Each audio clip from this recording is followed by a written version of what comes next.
Halo anak-anak, berjumpa lagi bersama Ibu Diva dalam pembelajaran pembuatan pola. Setelah kemarin kita mempelajari pola dasar badan atas, pola dasar lengan, kemudian kita akan melanjutkan kepada pola dasar badan bawah, teknik konstruksi atau lebih dikenal dengan pola dasar rok.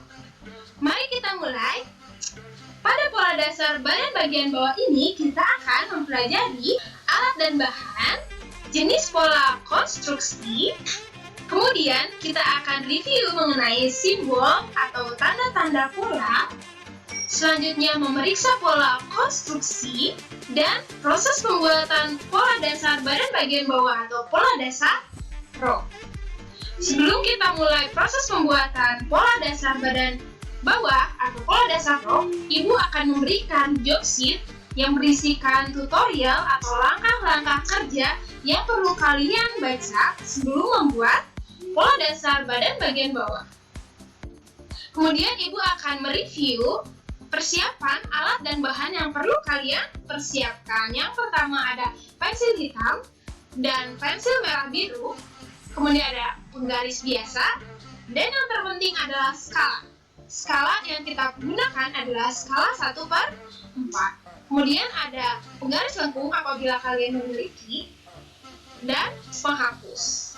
Selanjutnya, alat dan bahan pembuatan pola dasar lainnya itu akan kalian gunakan pada pembuatan pola dengan ukuran sebenarnya. Sedangkan kita akan membuat pola dasar konstruksi pada skala 1/4. Dan yang terpenting adalah kalian sudah memiliki buku pola. Selanjutnya kita akan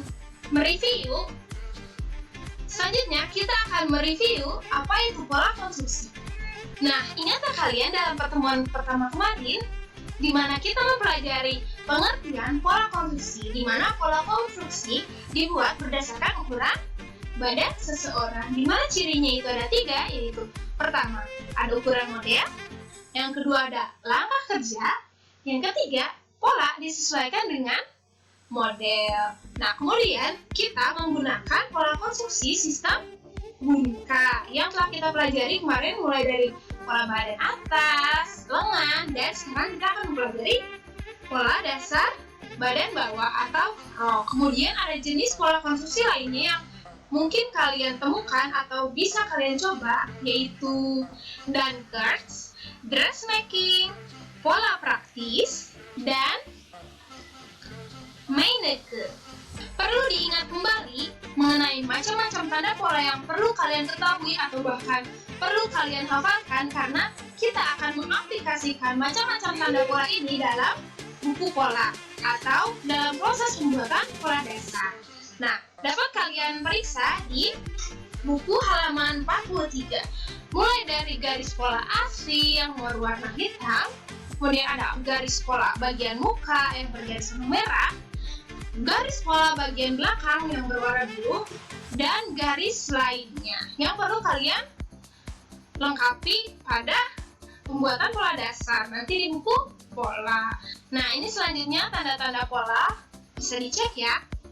Nah, macam-macam tanda pola ini sampai dengan nomor 21. Harap diingat ya dan dicek kembali. Selanjutnya yaitu memeriksa pola konstruksi. Ini merupakan hal yang paling penting karena pembuatan pola harus disesuaikan dengan model dan ukuran yang kita buat.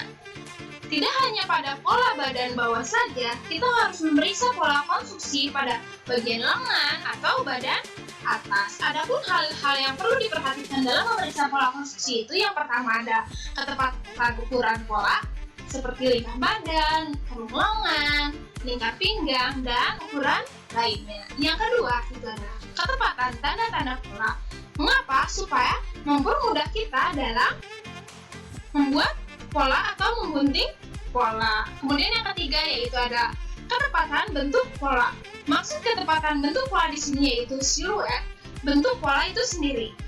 Ada bonus informasi dalam pembuatan pola konstruksi, yaitu tempat pembuatan pola konstruksi. Yang pertama, tempat haruslah bersih.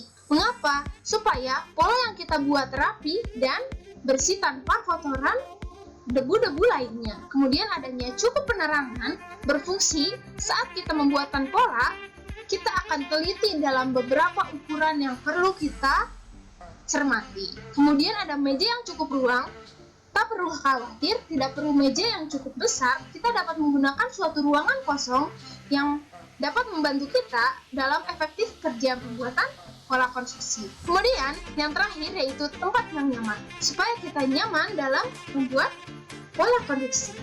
Selanjutnya, kita akan memulai proses pembuatan pola badan bawah atau pola dasar rok dengan teknik konstruksi.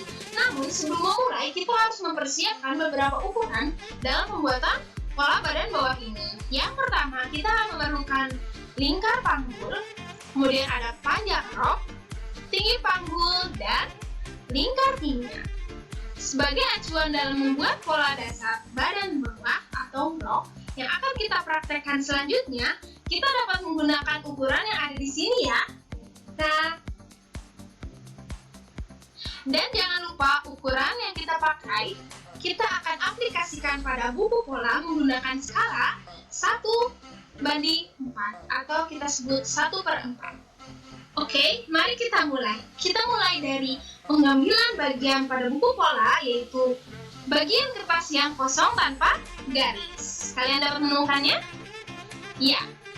Sebelum kalian memulai, kalian dapat membuat garis pinggir menggunakan pensil secara tipis atau titik-titik dengan jarak 3 cm, penggaris biasa ya, pada bagian kanan, kiri, atas, bawah. Seperti contoh ini. Bagaimana? Sudah membuat garis pinggir? Oke, selanjutnya kita akan membuat sketsa pada pola dasar bagian bawah, yaitu pola dasar rok, mulai dari gambar ini. Bisa diperhatikan ya. Kita bisa beri tanda pada garis vertikal dari atas sampai bawah, itu dengan keterangan panjang rok, di mana kita menggunakan panjang rok berapa? Ya, 55 cm dalam skala 1/4 ya. Tolong diingat kembali. Apabila kalian telah memberi tanda panjang rok dari ujung titik atas sampai ujung titik bawah, kita akan lanjut membuat garis horizontal dengan rumus setengah lipat ditambah 2, yang berarti setengah lingkar panggul ditambah 2. Kita bisa ketahui lipat yang kita gunakan atau lingkar panggul yang kita gunakan berapa? Ya, 92 cm. Mari kita menghitung. Setengah dari 92 cm yaitu 46 cm. Kemudian ditambah 2. Dimana 46 ditambah 2 yaitu 48. Boleh kalian beri tanda ya, dari ujung paling kiri sampai dengan ujung paling kanan, itu kita buat garis horizontal berjarak 48 cm dalam skala 1/4. Kemudian kita beri tanda satu lagi, yaitu tinggi panggul. Tinggi panggul itu dari titik paling atas sampai titik pertengahan, yaitu tinggi panggul yang kita gunakan, yaitu ya 18 cm. Bagaimana sejauh ini? Cukup mengerti? Oke, setelah ini mari kita lanjut pada job sheet yang telah Ibu berikan kepada kalian pada WA Group. Mari kita pelajari langkah demi langkah bersama. Semangat mencoba dan semangat! Berikut daftar rujukan belajar yang kita pakai sejauh ini. Salah satunya yaitu buku pembuatan pola kelas 10, kurikulum 13 yang kita pakai sekarang.